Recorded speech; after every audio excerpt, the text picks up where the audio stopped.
600 drones se sont dirigés vers Moscou la nuit dernière, et quelques-uns d'entre eux ont trouvé le plus grand entrepôt de la région. C'est Wildberries, l'équivalent d'Amazon à Moscou, qui est complètement en flammes en ce moment. C'est la dernière nouvelle, c'est l'information principale. Avant l'aube ce matin, à 40 km au sud du Kremlin, 200 000 mètres carrés d'entrepôt. C'est fou de penser à la taille de cet incendie.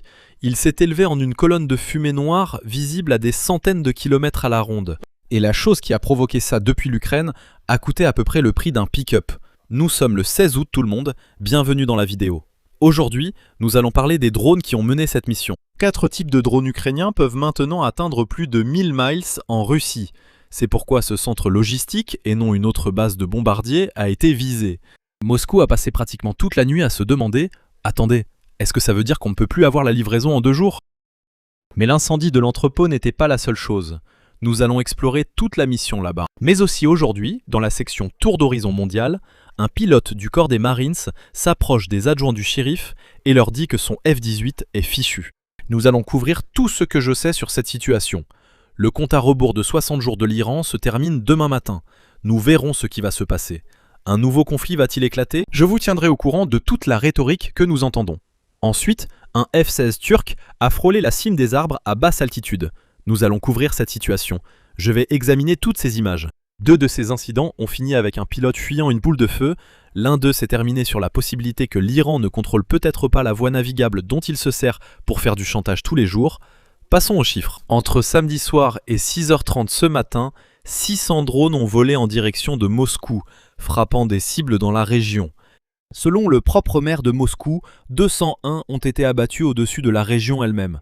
Le ministère de la Défense russe a affirmé que 822 drones ont été neutralisés à l'échelle nationale. 822, c'est le chiffre donné par la Russie. Donc l'une des plus grandes attaques aériennes de toute la guerre, et l'Ukraine intensifie ses efforts chaque jour. Mais ce que nous voyons tous faire le buzz en ce moment dans le village de Kolodino, à environ 40 km au sud du Kremlin, c'est que le plus grand entrepôt de Wildberries en Russie est en feu. Plus de 200 000 mètres carrés sont touchés. Le gouverneur de l'oblast de Moscou a lui-même confirmé la frappe et l'a qualifiée de nuée nocturne, l'une des attaques de drones les plus massives de ces derniers temps. Il a également déclaré que les employés de l'entrepôt avaient été déplacés vers un abri et qu'aucun d'entre eux n'avait été blessé. Un deuxième complexe logistique, le Sevron Severodonetsk-Mayavo, a également brûlé au même moment. Et la société de défense ukrainienne Firepoint a déclaré publiquement que la frappe avait été menée par ses drones FPFP-1. La société a déclaré que Kolodino stocke, trie et distribue des biens à double usage pour l'armée russe. Les autorités ukrainiennes soutiennent que ces sites fournissent des composants pour les drones russes et des équipements de navigation. La veille de l'incendie, une cyberattaque ukrainienne a mis hors service les systèmes de paiement et de service client de Wildberries. Comme si ce n'était pas déjà un énorme doigt d'honneur, ils ont tout fait exploser. Ensuite, une autre cible a été touchée, mais personne n'en parle. L'Ukraine a également frappé une installation de production de carburant pour missiles dans la région de Rostov, en Russie, pendant la nuit. Voici la description donnée par l'armée ukrainienne elle-même. L'usine fabrique du propergol solide pour des systèmes de lance-roquettes multiples, ainsi que pour une gamme de systèmes de missiles et d'armes aéroportées. Donc vous assemblez tout cela, les pièces, le propergol. Depuis 2 ans, cette campagne vise les raffineries, le carburant qui fait avancer l'armée russe. Cette nuit, elle a justement visé l'entrepôt qui fait transiter les composants et l'usine qui prépare le propergol des fusées. L'Ukraine a cessé de viser les armes et s'en prend désormais à tout ce qui les rend possibles. La Russie va évidemment riposter. Des missiles balistiques russes ont frappé Kiev la nuit, blessant 3 personnes et provoquant des incendies dans la capitale selon les rapports. Donc on sait que c'est un peu œil pour œil, mais à ce stade, l'Ukraine est en train d'écraser systématiquement la capacité de la Russie à fabriquer ces pièces à double usage dont elle a vraiment besoin. Et allons rapidement sur X pour que je puisse revoir un peu ces explosions et vous dire ce que je vois ici. Nous voilà donc sur X tout le monde. Voici l'entrepôt en question qui vient d'être détruit au cours des dernières 24 heures. L'entrepôt Wildberries qui soutient l'effort de guerre de Moscou qui aide la Russie à mener la guerre contre l'Ukraine. Regardez ça.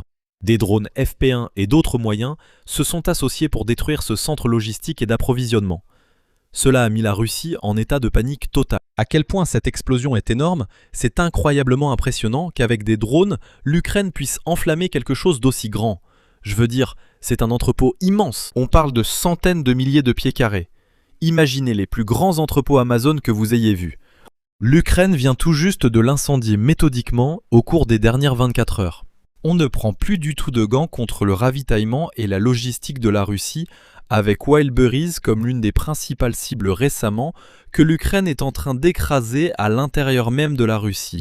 Et voici un autre angle qui vous montre l'ampleur de cette frappe et de cette attaque. C'est tout simplement fou de voir une frappe d'une telle ampleur réalisée par des drones. Donc plus rien n'est intouchable à ce stade. Et c'est le message que l'Ukraine envoie à la Russie chaque jour pratiquement. Mais c'est une actualité de dernière minute qui se déroule en ce moment même. La Russie est sous le choc. La Russie comprend que, d'accord, leur centre logistique a été anéanti. Mais le héros ce soir, ce n'est pas la plateforme, c'est un essaim. C'est un catalogue, car l'Ukraine n'envoie plus un seul type de drone sur une cible, mais 4 ou 5 à la fois, chacun avec une tâche différente. Commençons par l'appareil de base. Le Lutsui, construit par Antonov, est à hélice.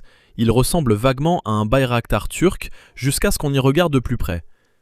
Et il frappe des raffineries, des usines et des bases aériennes depuis 2024 avec une ogive d'environ 50 à 100 kg.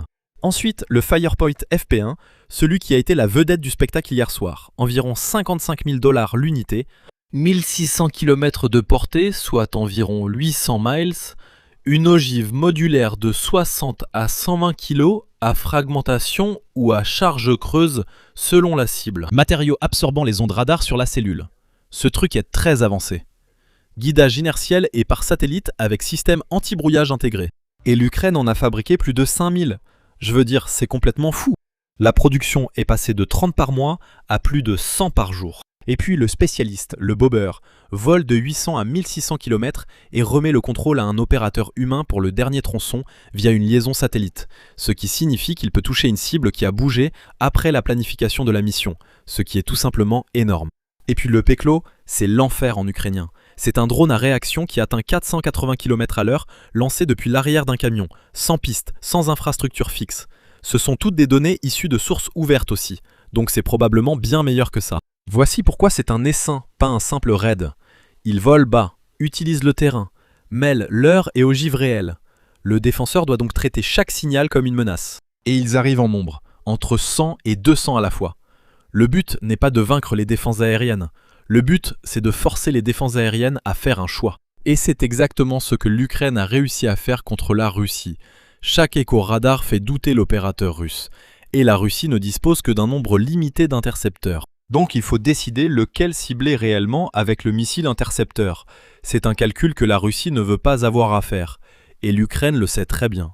C'est pourquoi leur tactique a évolué vers la saturation. Et avec les milliers de drones produits chaque mois en Ukraine, je veux dire, la Russie se retrouve dans une position où elle va essentiellement encaisser certaines de ses frappes comme une pelote à épingle. Mais il y a encore une chose qui mérite d'être mentionnée, et cela mériterait sa propre vidéo. Mais l'Ukraine a également utilisé des MiG-29 et des F-16 contre les drones russes en approche, les chassant à la hauteur des arbres avec des missiles à tête chercheuse à environ 1 mile de distance, assez près pour que les débris puissent menacer le moteur de leur propre avion de chasse. C'est l'un des métiers les plus difficiles de l'aviation. Nous devons donc bien l'expliquer. Restez à l'écoute pour une vidéo complète. Donc l'Ukraine propose à la Russie une livraison Amazon Prime. Mais c'est comme si la livraison allait dans l'autre sens. Mais que cela révèle-t-il sur la Russie? Donc, nous savons que la Russie doit faire des choix avec ses missiles intercepteurs. C'est l'une de leurs plus grandes limites. Parce que s'ils tirent 1 ou 2 missiles intercepteurs sur 1000 drones, imagine combien d'intercepteurs la Russie va devoir utiliser. Nous savons que la Russie a déclaré en avoir abattu 200 en une seule nuit, rien que dans la région de Moscou. Donc cette campagne fonctionne maintenant par le volume et par le coût, pas nécessairement uniquement par la précision. Souvenez-vous, certains drones ukrainiens n'ont même pas d'ogive. C'est fou, ils servent à tromper les défenses aériennes russes, c'est majeur. Tu es passé dans le tour d'horizon mondial, mon ami. Alors imaginez ceci. Un adjoint du shérif dans le centre de l'État de Washington est arrêté par un homme en combinaison de vol tenant un téléphone. Regardons cette image de la caméra piéton et je vais réagir à ce que je vois. Et voici le F-18 qui s'est écrasé dans l'État de Washington. Donc les rapports de cette agence de presse CBS disaient que le F-18 faisait des loopings, un peu comme un petit spectacle aérien improvisé, ce qui n'est pas ce que vous devriez faire. Si c'est vrai, ce n'est pas cool. Mais le pilote va s'en sortir. Une enquête complète sera menée, n'est-ce pas ? Donc, on ne peut pas encore tirer de conclusion. Son visage sera ensanglanté. Quand des branches ou arbres frappent votre visage, il faut descendre avec votre casque, mais des imprévus arrivent. Le casque peut être arraché. On ignore comment il s'est coupé le visage, sûrement des branches ou des rochers en descendant. Heureusement, il a survécu et une enquête aura lieu. Voici d'autres histoires du tour d'horizon mondial. Ceci est un F-16 turc qui vole beaucoup trop bas. Le pilote ne semble pas être formé pour voler aussi bas. Et c'est là que ça tourne mal. Les survols sont impressionnants, mais sans formation adaptée, un pilote de chasse peut facilement mal gérer la situation. Alors regardez ce pilote turc de F-16 pour un bon exemple de ce qu'il ne faut pas faire. C'est parti.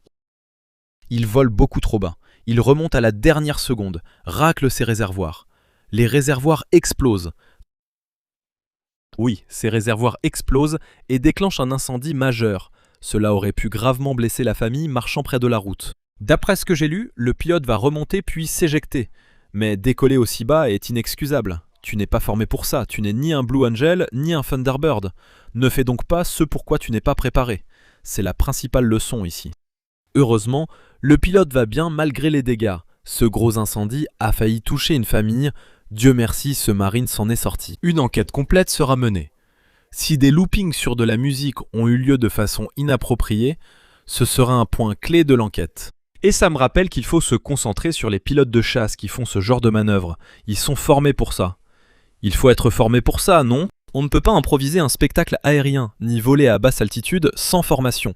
Apparemment, les deux aviateurs s'en sont sortis, c'est positif. Mais maintenant, il faut parler d'un pays qui n'est pas encore sorti d'affaire, loin de là. Et c'est l'Iran, jusqu'au golfe Persique, où l'échéance tombe demain matin. Un haut responsable de la Maison-Blanche a affirmé au Wall Street Journal que le président n'était pas sérieux sur l'idée de déclarer le détroit d'Ormuz territoire américain, mais comme vous pouvez l'imaginer, cela va rendre l'Iran très nerveux. C'est pourquoi ils attaquent des navires ici depuis quelques jours. Et le blocus continue jusqu'à ce que Washington accepte ce que l'administration appelle une défaite stratégique face à l'Iran. L'adversaire affirme évidemment qu'il contrôle le détroit d'Ormuz, mais nous voyons de plus en plus de navires faire demi-tour chaque jour. Tu es arrivé à la 40e section d'analyse stratégique, mon ami. Donc, tout le monde va couvrir cette situation comme s'il s'agissait de 6 à 800 drones volant vers un entrepôt à l'extérieur de Moscou avec des incendies spectaculaires partout. Voilà l'image. Mais ce n'est pas le plan. L'Ukraine a frappé un centre logistique qui, selon Kiev, achemine des composants de drones et du matériel de navigation, ainsi qu'une usine qui fabrique du propergol solide pour fusées dans la même nuit. Et aussi des cyberattaques, un centre logistique qui approvisionne la population, qui fournit aux gens ce dont ils ont besoin. Donc en fait, il s'agit de frapper les approvisionnements en produits pétroliers, huiles, lubrifiants et fournitures de base destinées aux citoyens de Moscou. Mais c'est aussi une installation à double usage, n'est-ce pas? Il y aura donc des composants aidant la Russie dans la guerre. La machinerie derrière tout cela reste tue par tous. La production de drones de la Russie dépend de l'arrivée de composants commerciaux via la logistique commerciale, car c'est ainsi qu'on construit quelque chose de bon marché à grande échelle, ce qui signifie que le réseau de distribution n'est pas une cible civile qui se trouve être utile. Kiev soutient qu'il s'agit de la chaîne de production militaire elle-même. Environ un tiers de la capacité d'entrepôt de l'entreprise a été détruit et les pertes pour l'entreprise et ses vendeurs approchent le billion de roubles. Près de 2 douzaines de sites ont été touchés depuis la mi-juillet. Donc, la véritable guerre ici ne concerne plus vraiment les drones qui atteignent Moscou. Il s'agit de voir si une chaîne de montage peut coûter plus cher que les objets assemblés, ou empêcher la fabrication de produits qui touchent votre propre pays. Un drone d'une valeur de 55 000 $ contre un bâtiment de 200 000 mètres carrés. Cet échange n'a besoin de fonctionner qu'une fois par nuit ou une fois par an pour faire voler en éclats tout le calcul derrière l'opération de Moscou. Un drone moins cher qu'un pick-up a mis le plus grand entrepôt de Russie à la une ce matin, et le vrai sujet, ce n'est pas l'incendie, mais la chaîne d'approvisionnement derrière tout cela. Alors voici la question. Quand le camp le moins cher n'a besoin de réussir qu'une seule fois par nuit, combien de temps la Russie peut-elle se permettre de continuer à défendre tout ce qu'elle veut protéger? Faites-moi part de vos réflexions dans les commentaires ci-dessous, j'aimerais beaucoup connaître votre avis. Suivez-moi sur X et Instagram, je publie presque tous les jours. Visitez maxafterburnerenergy.com pour découvrir nos produits dérivés et nos boissons énergétiques. Le site sera bientôt en ligne. Merci d'avoir regardé. Ici Max Afterburner, fin de transmission.